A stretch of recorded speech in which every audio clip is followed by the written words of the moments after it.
We begin with the man President-elect Biden has chosen to be his White House Chief of Staff, Ron Klain. Ron, thanks for joining us this morning. The president-elect has seemed bemused by President Trump's refusal to concede. Your colleague Bob Bauer has called Trump's actions very harmful to the democratic process.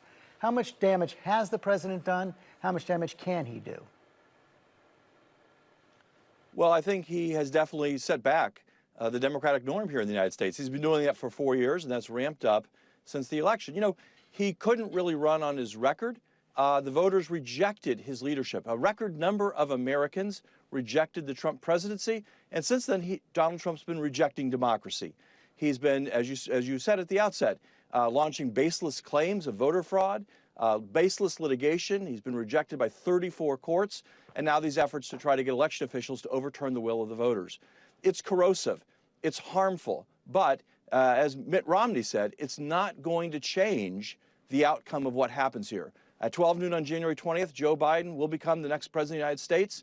Everything Donald Trump's doing now is bad for our democracy. It's bad for our position, our image in the world, but it's not going to change what happens here when we get a new president next year. As you know, a Monmouth poll out Wednesday showed that 70% of Republicans believe that Biden won because of voter fraud. Are you worried that the president is trying to lock in a perception by his base that Biden is an illegitimate president, and can this work? Well, George, as you know, that same poll showed that an overwhelming number of Americans as a whole thought that the election was fair and proper and Joe Biden was the rightful winner. We know we have to reach out to Republicans. We know we have to bring the country together. In fact, that's been the entire essence of Joe Biden's campaign for the presidency, trying to heal this nation, repair its soul, restore its backbone, unite the country. And uniting the country is what he's doing. Look at what he did this past week, George. He met with business and labor leaders together to talk about fixing the economy. Military leaders who served in both Democratic and Republican administrations to talk about our national security future. And then he met with governors, both Democrats and Republicans, including some conservative Republican governors, to talk about the urgent needs of fighting COVID. So he's doing his job of bringing the country together. Donald Trump's never going to change. He spent 4 years tearing this country apart. It seems he's determined to spend the final days of his presidency doing the same thing.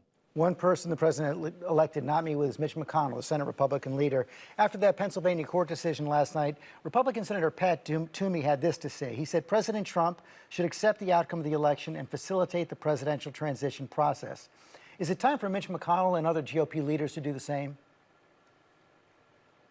I hope they would. I hope they would start to accept the reality here. I was encouraged this week, George, to see, in addition to the statement from Senator Romney and last night's statement from Senator Toomey, was reporting that many Senate Republicans are talking about confirming Joe Biden's nominees in the regular order and trying to get competent, experienced people in the government in confirmed positions, not this whole acting mess we've had in the past. So I think we're seeing some encouraging signs. Look, Washington will always be the last place to change. What I saw this week with the president-elect's interactions with leaders from around the country is that outside of Washington, Democrats and Republicans are looking forward to what happens on January 20th. They want to work together to get things done.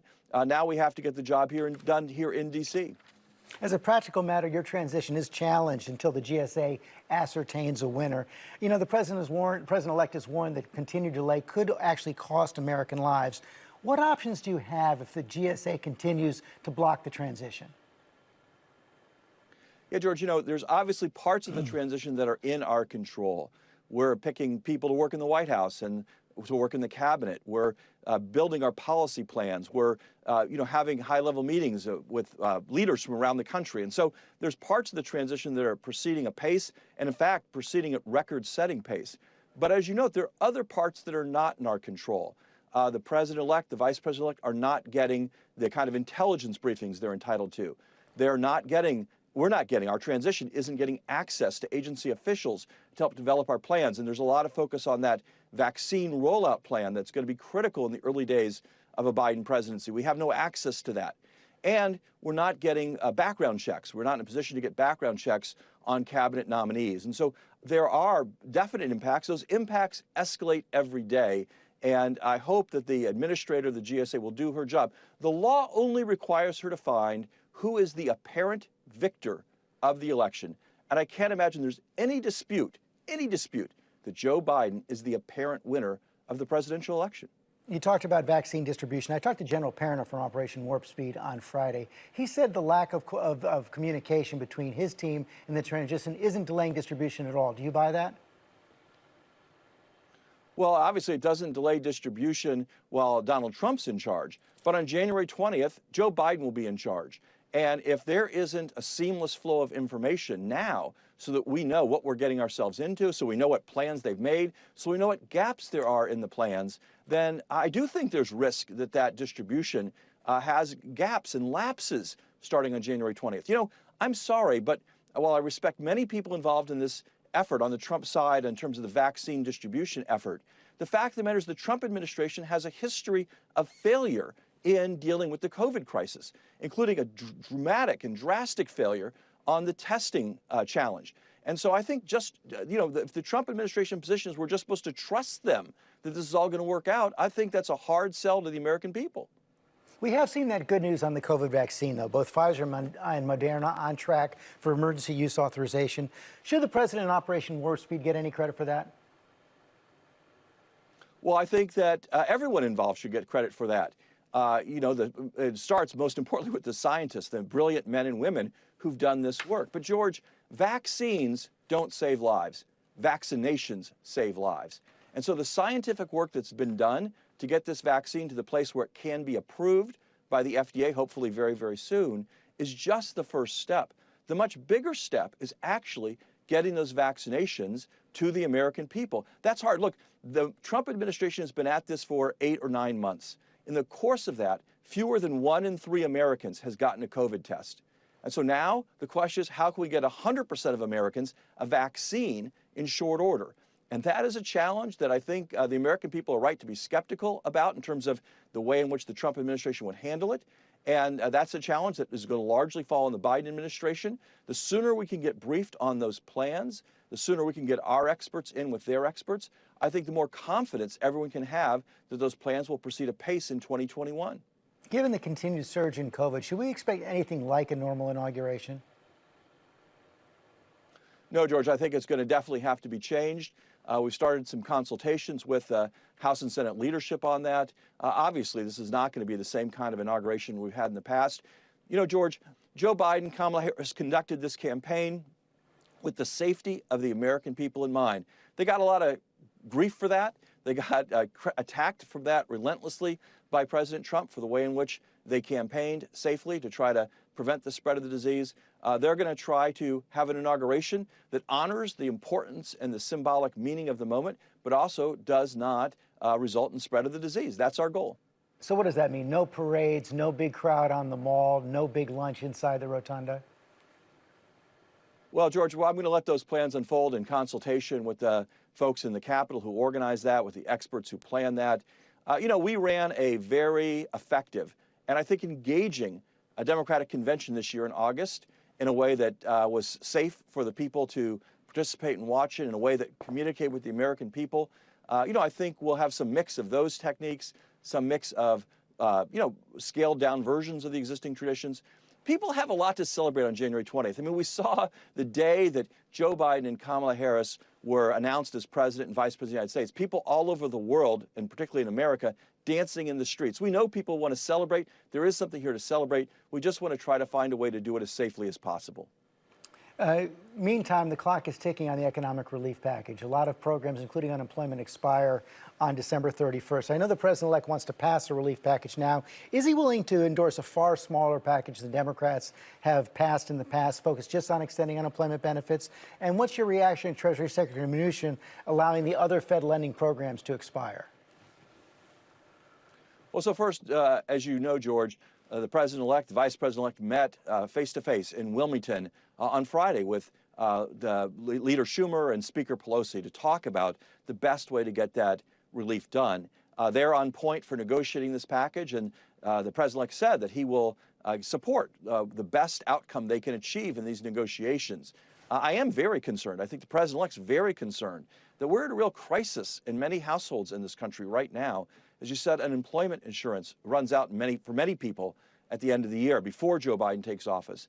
The eviction moratorium runs out at the end of the year, before Joe Biden takes office. So if that and other problems are going to be fixed, they have to be fixed right now under the Trump presidency with the congressional lineup we have right now. And I think the president-elect is going to do whatever he can to be supportive of that outcome. I think it's a shame that Secretary Mnuchin did what he did with regard to these unexpended relief funds that were made available by the Congress and worked through the Federal Reserve. But I think that it obviously raises the challenges that we're going to face when we take over on January 20th. Senate control is still up for grabs. As you know, Democrats will have to win both runoffs in Georgia to take control of the Senate. Here's what the president-elect told me about the importance of Senate control back in February. I think I'm more ready to be able to defeat Donald Trump and, equally importantly, George, elect a Democratic Senate. It's not going to be enough just to beat him. We have to change the Senate in order to get things done. Wasn't he right then? You know, one former Obama official told Dan Balls of the Washington Post, it's the difference between having a transformational presidency versus having to negotiate everything with a Republican Senate. Well, winning those 2 Senate seats in Georgia is important, and we're going to do everything we can to help those 2 candidates, great candidates in Georgia, help them win. We've already moved people who were working on the Biden campaign on the recounts down there over to be supportive in the field work for our 2 candidates down there. And I expect you'll see the president-elect travel down there before Election Day. So it's very, very important to win those seats. The reality, of course, George, is that even if we win them both, and I think we will win them both, I think both candidates are doing a great job, we're going to have a closely divided Senate kind of under any scenario. And I think one challenge that the president-elect has taken on is trying to work with members of both parties to build consensus for action on things like economic relief, like climate change, like dealing with our other crises, our racism crisis, the challenge of fixing our immigration laws, and of course, obviously, fighting COVID. So we're going to have a closely divided Senate, whatever happens in Georgia. Obviously, we want to win those seats. I really want to see Chuck Schumer be the next majority leader in the U.S. Senate. I think he and the president-elect have a great relationship, but I know they have a great relationship. But however that comes out, we are going to deliver for the American people, and that's the mission. Look, I think that voters sent a clear sign in 2020, and the sign they sent was they want to see things get done. They want action on COVID, the economy, climate, health care, bringing down health care costs. They want to see action on all of that. We're going to deal with whatever lineup we're faced with in Washington to get that done. It would be better if that lineup was a Democratic Senate, but if, unfortunately, and I don't think this will happen, but if we were to lose those seats in Georgia, we're going to move forward with whatever Senate gets elected. There's going to be some tension between getting unity, getting things done, working with Republicans, and investigating any wrongdoing that occurred during the Trump administration. Now, the vice president has been reported has expressed a preference that he doesn't want his presidency consumed by Trump investigations. That has raised some concerns among some Democrats, including Congressman Bill Pascrell, who had this to say this week. Failure to hold financial and political wrongdoing accountable in the past has invited greater malfeasance by bad actors. A repeat of those failures in 2021 further emboldens criminality by our national leaders and continues America down the path of lawlessness and authoritarianism. There must be accountability. How do you balance moving forward with getting accountability? Well, let's be clear, George. The president-elect spoke about this many times during the campaign. And what he made it clear is that Joe Biden is not going to tell the Justice Department who to investigate or who not to investigate. That's what we saw the past 4 years, the president tampering with the Justice Department, egging on investigations, so on and so forth. He's going to pick an excellent attorney general, an independent Justice Department, and that department will make decisions independently, free of politics, free of political favor in either direction as to how to enforce the laws. That's the way it should be. That's the way it's always been. That's the way it needs to be if we're going to have the kind of rule of law that's so important in our country. Are we going to see an Attorney General, State Department, or Treasury pick this week?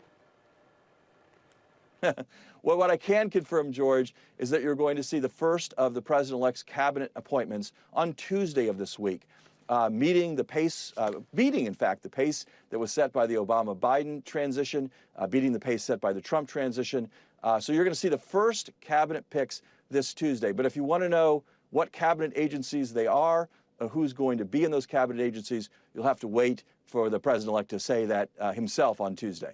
I knew you were going to tell me who it was. I was hoping you might tell me which ones it was. But thank you. We'll be watching on Tuesday, Ron Klain. We want people to tune in, George. Okay, thanks very George. much. Appreciate it. Hi, everyone. George Stephanopoulos here. Thanks for checking out the ABC News YouTube channel. If you'd like to get more videos, show highlights, and watch live event coverage, click on the right over here to subscribe to our channel. And don't forget to download the ABC News app for breaking news alerts. Thanks for watching.